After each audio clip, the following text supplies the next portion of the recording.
Bem-vindo a mais uma aula do nosso curso de ótica. Hoje nós vamos ver um tema interessante.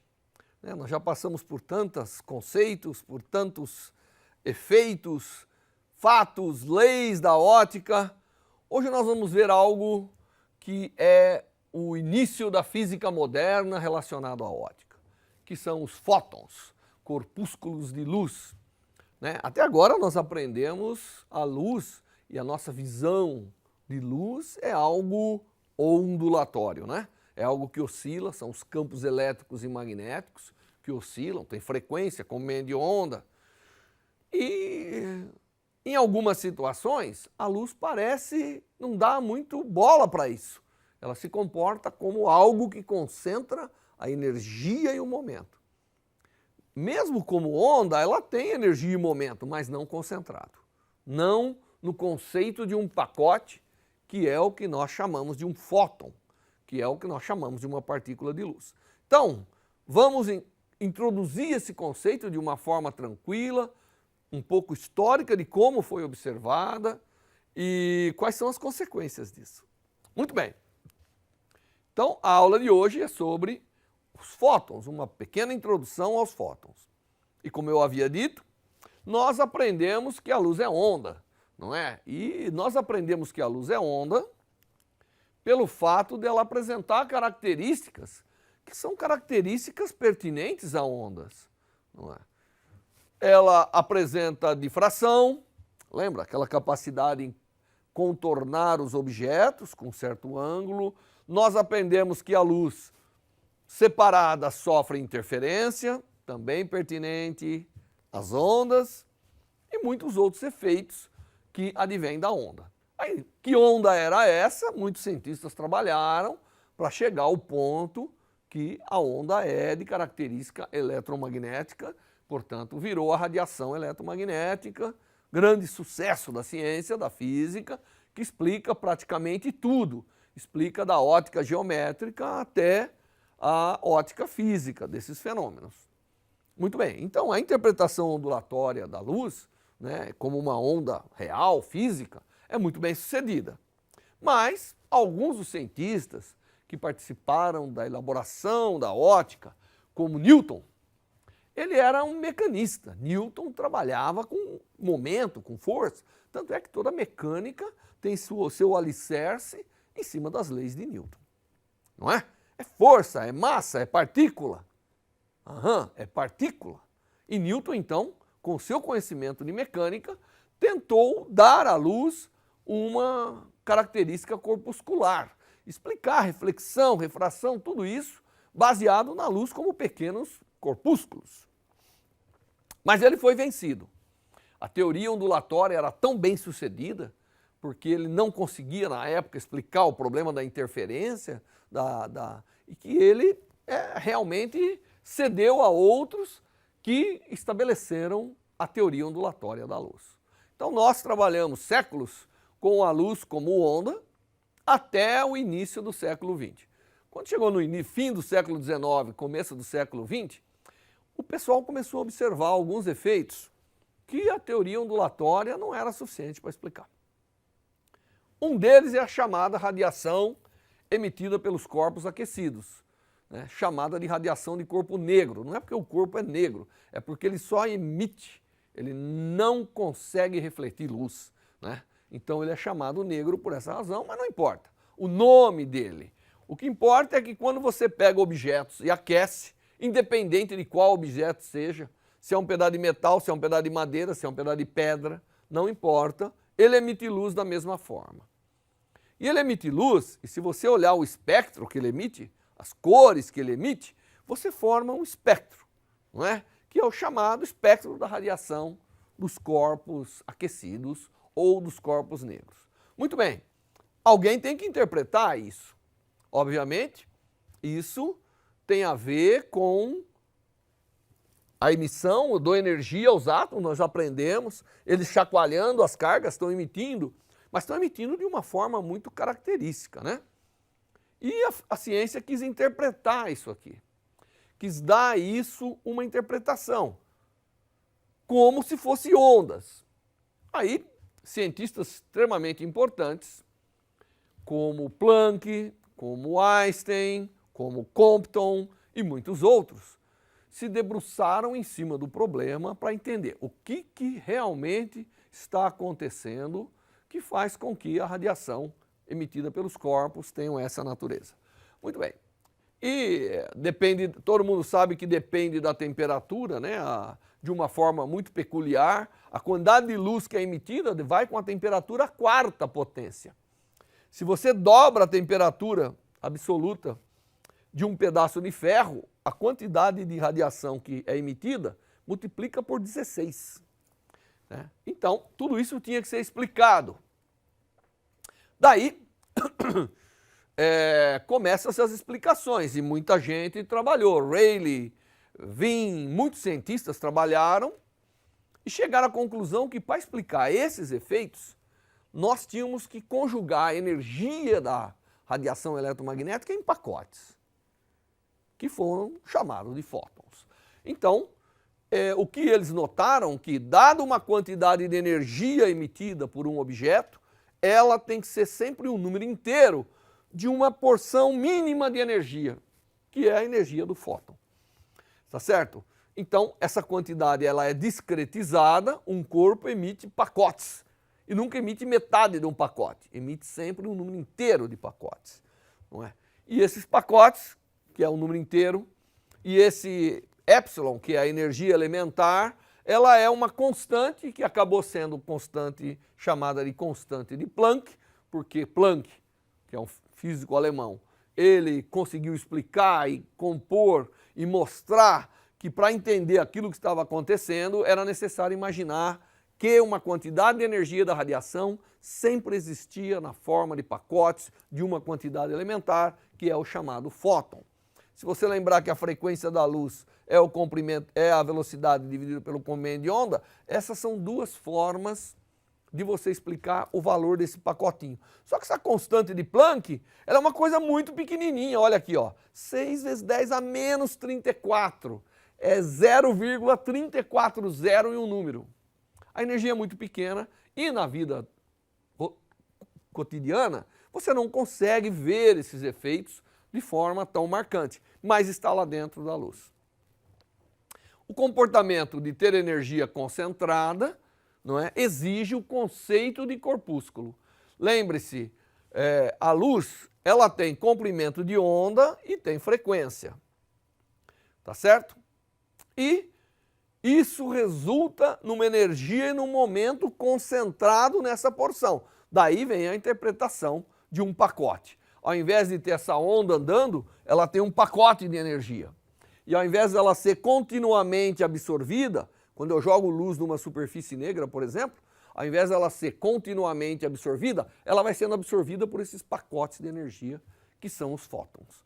Essa é a teoria chamada teoria corpuscular da luz, que acaba sendo a base da ciência moderna. Sem elas, provavelmente, essa filmagem não estaria acontecendo, porque nós não teríamos os elementos CCDs ou toda essa necessidade de fazer. Estaria indo fazer filmagem com fita, né, com fita frame a frame. Muito bem. Então, para explicar a radiação emitida pelos corpos aquecidos, Planck teve que formular uma teoria que voltava às origens que Newton queria, que era um pacote que continha uma energia em um momento. Esse efeito do corpúsculo, ela não tem massa. Você vê que eu não falei da massa dessa partícula. É o que a gente chama de uma partícula sem massa, mas isso não tira dela energia e momento. Para ter energia e momento, não necessariamente precisa ter massa. Que, aliás, isso também é um dos sucessos do começo do século XX, que é a teoria da relatividade de Einstein, que imagina que tudo isso é muito possível dentro desse contexto da relatividade, que tem muito a ver com a luz, não é verdade? Muito bem, então, esse corpúsculo de luz, ele se comporta como se fosse uma partícula de Newton, transferindo energia e momento de uma forma concentrada, não de uma forma contínua, que seria aquela imaginada por uma onda eletromagnética se propagando no espaço.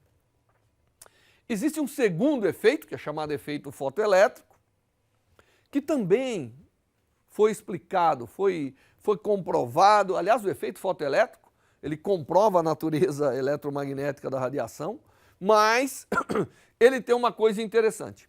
O efeito fotoelétrico é o seguinte: você tem uma superfície metálica, vai jogar sobre ela luz. E essa luz vai tirar elétrons, que aqui você aplica uma voltagem, aqui é polo positivo, atrai o elétron, você mede uma corrente que é chamada fotocorrente. Isso aqui é o princípio básico dos detetores de luz que tem aí na CCD, tudo isso. Muito bem, converto luz em corrente elétrica para ser processado em cada ponto do sistema. Esse efeito, ele apresenta uma característica interessante, né, e foi explicado por Einstein. Ao se medir a fotocorrente, a gente observa que tudo que eu noto, a energia com que os elétrons são emitidos, é compatível com o fato de que a luz que chega aqui está depositando pacotes de energia na superfície. Nós podemos mostrar que a energia do elétron depende apenas da energia do fóton que eu joguei, que é o conceito de fóton, menos a energia que ligava o elétron aqui, que nós chamamos de função trabalho. Einstein mostrou, isso aqui era medido experimentalmente, Einstein mostrou que para que isso fosse verdadeiro, a luz não poderia ser considerada como transmitindo energia continuamente à superfície do metal. Imagine que tem um elétron na superfície do metal, aí vai a luz e começa a chacoalhar até ele remover. Então o tempo removeria. Einstein mostrou que não é assim, que ela vem e é absorvida de uma vez, como se fosse um tiro dado. Portanto, ele caracteriza de novo, para explicar o efeito fotoelétrico, a existência desse pacote de energia e momento que é o fóton. Einstein acaba ganhando o prêmio Nobel por explicar isso aqui, não é? Assim como Planck. Então, o efeito fotoelétrico também vem e comprova não só a teoria de Planck, mas também a teoria do efeito fotoelétrico, comprova a existência do fóton. Isso cria uma pergunta para a gente: afinal, a luz é onda ou é corpúsculo? Ela é os dois. Isso é o chamado comportamento dual. Dependendo da forma com que o efeito está sendo observado, ela pode ter uma interpretação de onda ou pode ter uma interpretação de partícula, né? Provavelmente, luz é luz, né? E nós é que só sabemos descrever ondas ou só sabemos descrever partículas, mas na verdade a natureza é uma composição dessas duas coisas, tá certo? O importante é que, dependendo do efeito que está sendo observado, a luz tem um comportamento corpuscular ou tem um comportamento de onda. Mas na verdade, né, eu consigo explicar praticamente todos os efeitos de interferência utilizando a estatística e o comportamento corpuscular da luz. Eu posso imaginar a luz como corpúsculos que, quando tem uma fenda dupla, por exemplo, que é um dos fenômenos que nós estudamos para interferência, essa partícula passa de um no outro e vai compondo, não é, uma estatística que dá o padrão de interferência. Tudo isso é possível ser feito e muitas outras características das partículas, né, fatos que são interpretados por grandes cientistas até hoje, como Alain Aspect, um cientista francês muito amigo aqui do Brasil. Bom, esse comportamento da luz, ele gerou nos cientistas uma pergunta fundamental. Bom, mas se a luz ela pode ser onda e partícula, por que uma partícula não pode ser onda também? Por que uma bola de futebol não pode ser uma onda? Uma bolinha de tênis, um átomo andando aqui na sala? Essa foi a pergunta feita. E Louis de Broglie, um cientista francês, respondeu que sim, pode. Incrível, né? Nós descobrimos o fóton, mas agora vamos lá perguntar se algo pode ser aplicado para as partículas. E de fato, quando nós temos uma partícula, nós temos nela uma energia e um momento. A gente aprende isso em mecânica, não é? Se ela é uma partícula livre, a energia dela é a energia cinética e o momento é a massa vezes a velocidade. Quando eu tenho onda, eu caracterizo por uma frequência e um comprimento de onda. O que de Broglie fez, ele disse o seguinte: não. Toda partícula que tem energia e momento também pode ser associado a ela uma frequência e um comprimento de onda.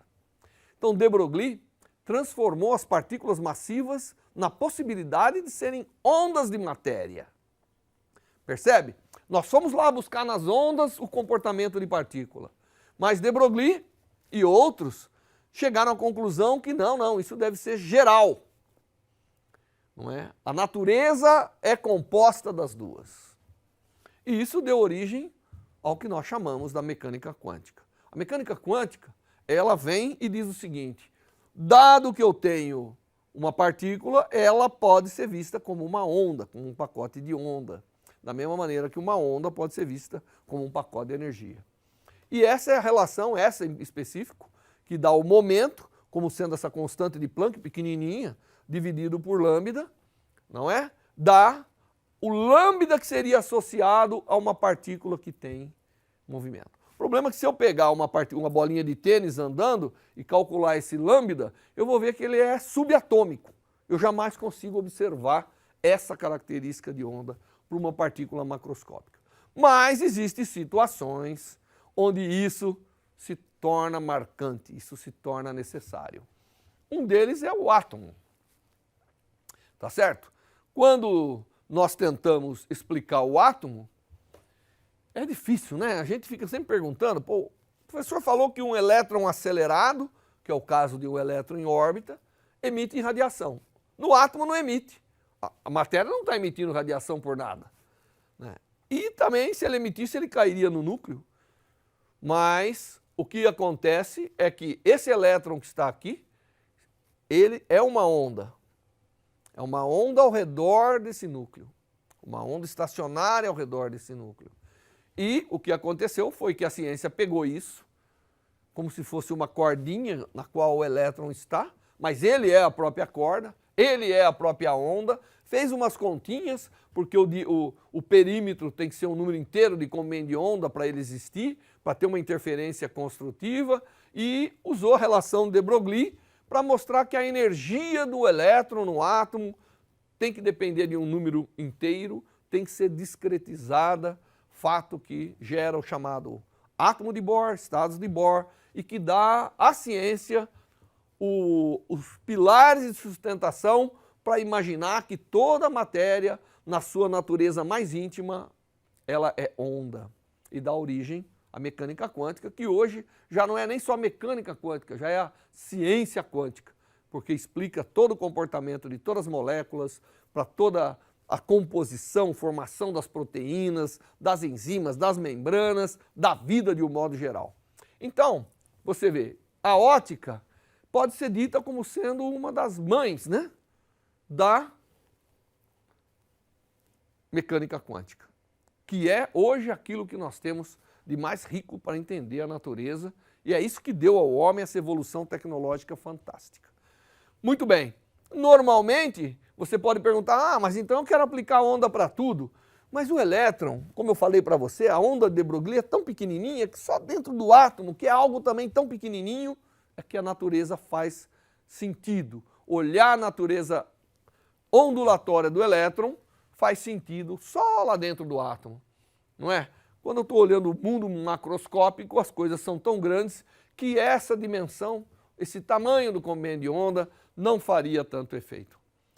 Bom, se você não acredita nisso, existe hoje interferências de partículas, átomos, elétrons, eles também se comportam como fosse a luz. Se eu jogar um feixe de elétrons aqui, deixar duas fendinhas, eu observo padrões de interferência. Muito bem. E realmente, né, o chamado interferômetro de elétrons ou de átomos existe e cria um padrão. Eu começo a contar elétrons em cada posição, eu vejo que tem o padrão de interferência. Tá certo? Da mesma maneira que se eu jogar fóton por fóton, não no interferômetro como esse, não é? Isso aqui é um interferômetro de luz, como nós vimos. As fendas de Young, né? Se eu pegar e jogar um fóton, uma porção muito pequena de cada vez, eu vejo pim, um ponto luminoso ali e aqui, até que me forme o padrão de interferência, como esse aqui, que também é pertinente a partículas. Bem, O que nós aprendemos na aula de hoje? Nós aprendemos que a constituição ondulatória da luz é fundamental para a gente interpretar tudo, mas ela tem um comportamento, em alguns efeitos, que é como se fosse um corpúsculo, que nós damos a ele o nome de fótons. Tá certo? Então, fótons são os corpúsculos de luz.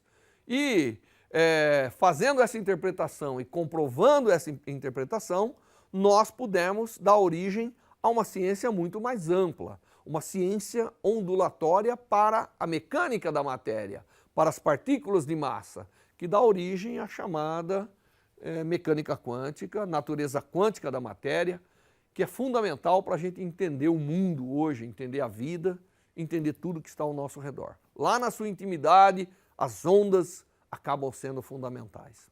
Então, esse foi um dos grandes sucessos da ótica. Além de ser fundamental para a observação do universo, contribuiu de maneira marcante para o nascimento de um dos mais bem-sucedidos conceitos da ciência, que é a natureza quântica da matéria. Bom, isso mais ou menos mostrou não apenas a interpretação da ótica, mas também a sua utilidade em ajudar a evolução das outras ciências. Nas próximas aulas, nós vamos fazer um pouquinho de aplicação da ótica.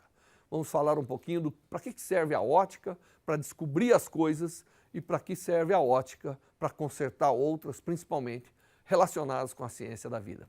Até lá!